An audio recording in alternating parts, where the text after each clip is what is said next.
le monde, je vous retrouve ce soir pour vous présenter donc ma boîte réalisée en Mixed Media. Vous allez avoir le tuto juste après cette présentation. Donc j'ai tourné cette vidéo il y a une dizaine de jours, je crois. Le tuto était en attente puisque vous aviez eu entre-temps mon album qui est terminé de ce matin. Donc là, aujourd'hui, vous allez avoir, enfin, demain matin, en fait, là, nous sommes mercredi soir, à l'heure où je tourne cette vidéo. Et demain matin, vous avez le tuto pour réaliser cette jolie boîte. Excusez ma voix très enrayée, je suis malade. Voilà. Donc, j'ai réalisé cette boîte avec une serviette qui me venait, une serviette de table, en papier, qui me venait de la boutique de Ninon Horizon Créatif. C'est que Ninon nous met toujours une serviette au fond de nos colis, pardon. Et quand j'ai ouvert mon colis partenariat, que j'avais vu cette jolie serviette, tout de suite, j'ai dit, elle va servir sur une boîte en bois. Je la voyais tout de suite installée sur une boîte à mouchoirs. Alors, je n'avais pas de boîte à mouchoirs carrée quand j'ai réalisé ce tuto. D'ailleurs, je crois qu'au début du tuto, je vous la présente. J'ai une boîte à mouchoirs comme celle-ci, mais donc ça ne va pas par rapport à la taille de ma serviette. Donc, on fera dans un autre tuto. Si ça vous intéresse, vous me direz cette boîte à mouchoirs. Et là, je la voulais sur une boîte carrée.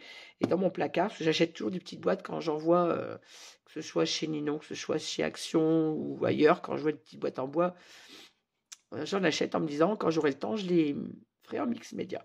Donc voilà, au lieu d'une boîte à mouchoirs, c'est une boîte. Alors, c'est une boîte qui a à l'intérieur des petits compartiments. Ne me demandez pas d'où elle vient. Je ne sais pas si elle vient de chez Ninon, chez Ninon Horizon Créatif ou de chez Action. Je ne me souviens pas où je l'avais acheté. Elle a 4 petits compartiments, donc on peut y mettre des petits die, on peut y mettre des petites fleurs, on peut y mettre plein de petites choses en scrap. On peut s'en servir comme boîte à bijoux également. Moi, elle va me servir en scrap, soit pour mettre des découpes, soit pour mettre des die cuts, soit pour mettre des petits chipboards. Donc voilà, je l'ai réalisé avec cette serviette. J'ai utilisé des encres en spray de la boutique de Ninon. J'ai utilisé de la pâte de structure de chez Ninon également, avec un pochoir. J'ai utilisé quoi d'autre? Ça uniquement. J'ai mis de la cire également aussi. La cire, je crois que je vous la montre quand je l'ai fait. C'est des cires de chez Ninon de toute façon. Je suis en train de chercher le nom, voilà, c'est ça. C'est les cires la wax que j'ai utilisé pour mettre dessus. Pas partout, à certains endroits. Voilà, donc je vous présente cette petite boîte et ensuite vous aurez le tuto. Alors, ma serviette, des encres, du pochoir avec des pâtes de structure. J'ai mélangé 3 teintes d'encre, du bleu, du turquoise et du marron. Mais vous allez voir tout ça dans le tuto juste après. J'avais enlevé mes petites ferronneries. La seule chose que j'avais pas enlevé, et j'aurais dû, c'était les charnières.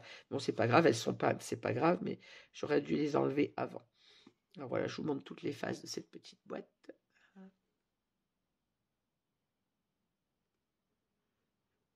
J'ai utilisé également du papier de riz. Je suis en train de chercher ce qui manquait dessus tout à l'heure. Voilà. Et j'ai rajouté sur cette petite boîte des petits pieds en laiton qui se vissent. Donc, je les ai vissés sous ma boîte. Alors, vous voyez, même le dessous de ma boîte est recouvert de papier. Et à l'intérieur, je l'ai tapissé avec des restes d'une collection qui me venait de chez Ninon. Je ne sais plus le nom de la collection. C'était sur le... Il y avait des loups, un hibou ou une chouette, je ne sais plus. Oui, une chouette, un ours blanc. C'était une collection Stamperia, mais je ne me souviens pas le nom. Et il me restait une page de cette collection, donc j'ai recouvert tout l'intérieur de ma boîte que j'ai passé bien évidemment au gesso avant.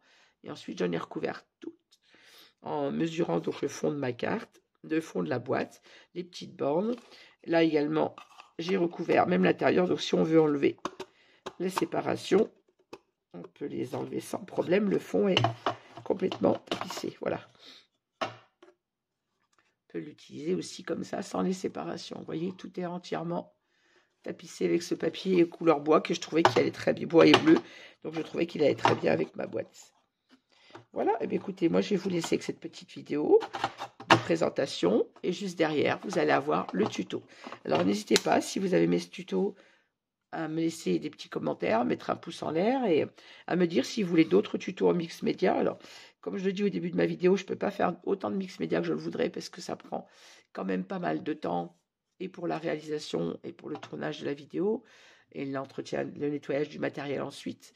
Mais si vous en voulez d'autres, j'essayerai d'en faire de temps en temps entre les albums, de glisser un petit peu de mix média. Voilà, et bien écoutez, je vous laisse sur cette petite présentation. Juste après, vous aurez le tuto.